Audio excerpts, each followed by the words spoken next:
पुढची बातमी हिंगोलीतून आहे। हिंगोली जिल्हा भ्रष्टाचार मुक्त करा अशी शेतकऱ्यांची मागणी आहे। या निमित्ताने शेतकऱ्यांनी आंदोलन केलेलं आहे। हिंगोली जिल्हा भ्रष्टाचार मुक्त करण्यासाठी शेतकऱ्यांनी जिल्हाधिकारी कार्यालयावर धडक दिली।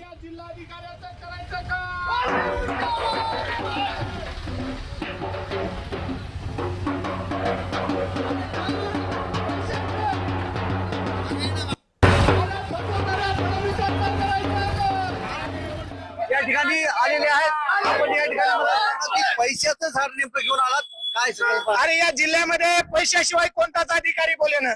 या जिल्ह्यामध्ये पैशाशिवाय शेतकऱ्यांचे कोणतेच काम होईनात। विहिरीची मंजुरी घ्यायची असेल तर त्याला 10-15 हजार लागतात। घराची मंजुरी घ्यायची असेल तर त्याला पैसे लागतात।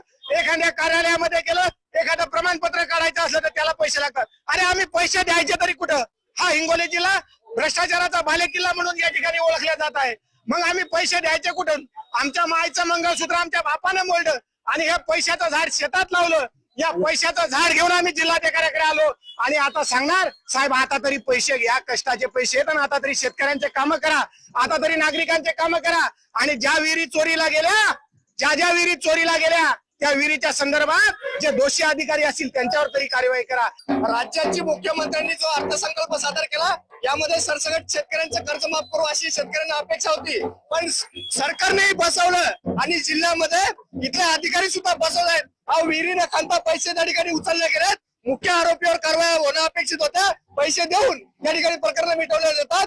आमचं स्पष्ट म्हणणं आहे, राज्याचे मुख्यमंत्री बसवतात, जिल्ह्याचे पालकमंत्री बसवतात आणि जिल्ह्याचे जिल्हाधिकारी सुद्धा बसवतात। आमच्या माईचं मंगळसूत्र मोडून आम्ही पैसे घेऊन आलोय जिल्हाधिकाऱ्यांना व राज्याच्या मुख्यमंत्र्यांना पैसे देतोय आणि त्यांना सांगतोय साहेब पैसे घ्या आणि कारवाया करा, कारवाया। श्रीधर वाळवंटे, जय महाराष्ट्र, हिंगोली।